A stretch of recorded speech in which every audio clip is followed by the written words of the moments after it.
Pessoal, bom dia para vocês. Esse vídeo de hoje vai ficar um pouco mais extenso, então se não der certo postar ele aqui no Instagram completo, eu coloco ele no meu canal do YouTube e direciono o link para vocês conferirem na íntegra, tá bom?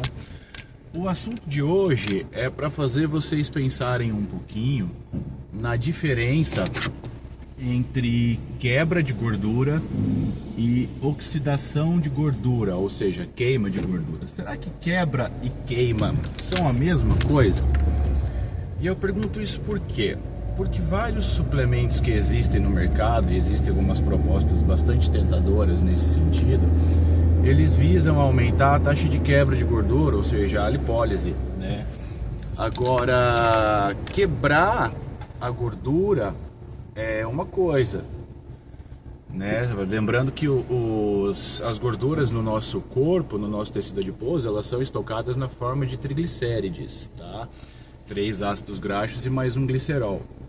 E para você quebrar essa molécula, você precisa de um maquinário celular e hormonal bem equilibrado, né?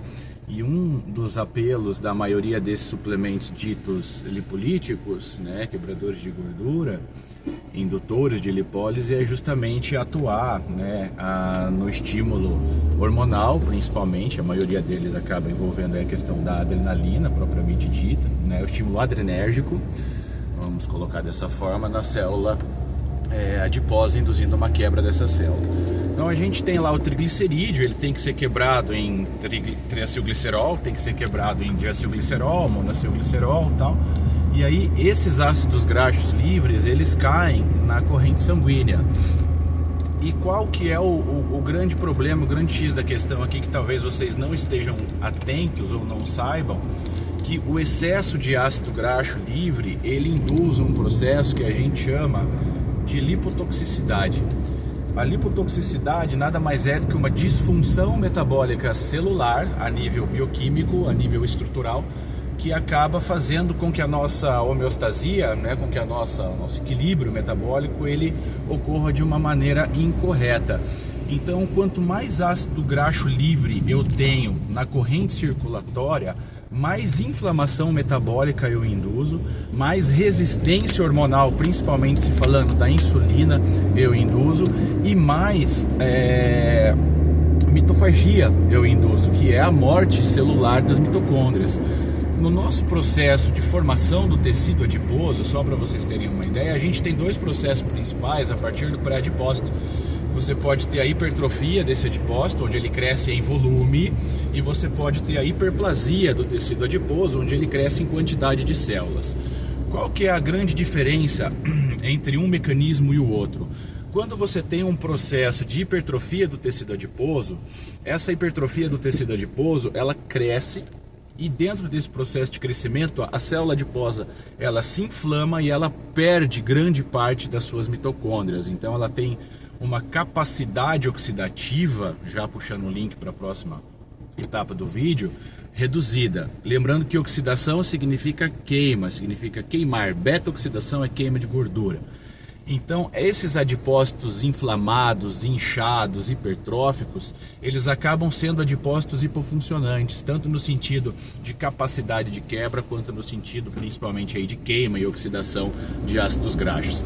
Já quando você tem o mecanismo da metaplasia, a metaplasia, embora aumente a quantidade de células de gordura no seu corpo, ela mantém em grande parte a capacidade e a competência oxidativa dessa célula.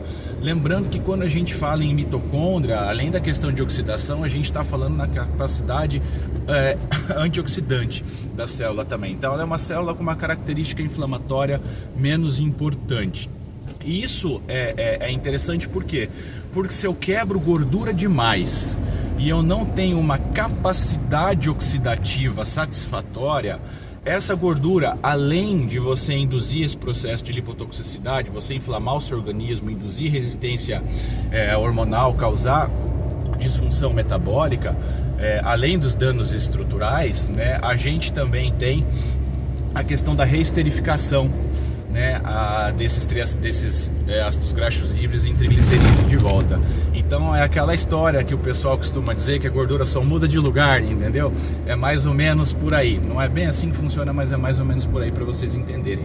Então, se você quer eficazmente melhorar a sua capacidade de quebra e queima de gordura, você precisa de uma dieta equilibrada, uma dieta completa com carboidrato, com proteína, com gorduras boas, também com gorduras saturadas em quantidades adequadas, um suporte antioxidativo bom que pode ser advindo mesmo da questão da dieta, mas também da suplementação, treino físico resistido para você aumentar a sua massa muscular e com isso aumentar a sua taxa de metabolismo, treino aeróbico para você melhorar a sua capacidade cardiorrespiratória, a sua capacidade oxidativa. Lembra que o processo de oxidação e queima de gordura é um processo aeróbico, então esse condicionamento, vamos colocar dessa forma, acaba sendo um diferencial bastante importante. E obviamente a questão de descanso, o paciente que tem obesidade, o paciente que tem sobrepeso, ele é um paciente já inflamado, e o exercício físico ele induz um status pró-inflamatório. Tá certo que você tem ali produção de irisina, por exemplo, que vai fazer com que esse tecido adiposo branco, pobre em mitocôndrias, ele se torne um tecido mais rico em mitocôndrias, como se fosse um amarronamento da gordura branca, uma gordura mais metabolicamente ativa, menos pró-inflamatória. Mas a gente não pode esquecer que o obeso ele é um paciente inflamado, e toda sobrecarga de treino gera produção de interleucinas pró-inflamatórias também. Então tem que ser feito com moderação e principalmente melhorando e otimizando o período de descanso desse paciente. Não adianta você entrar numa vibe de emagrecer e 2, 3 vezes por dia na academia. Num primeiro momento isso pode funcionar, mas as consequências de médio e longo prazo não são nada interessantes para o seu metabolismo, inclusive propiciando aí ambiente para macrolesões musculares e lesões físicas. Então é aquela tríade básica, dieta, treino e descanso. Isso funciona muito bem quando você quer otimizar a sua capacidade de queima de gordura. Um próximo vídeo a gente pode comentar um pouco aí sobre a questão de suplementação, se vocês tiverem interesse, tá bom?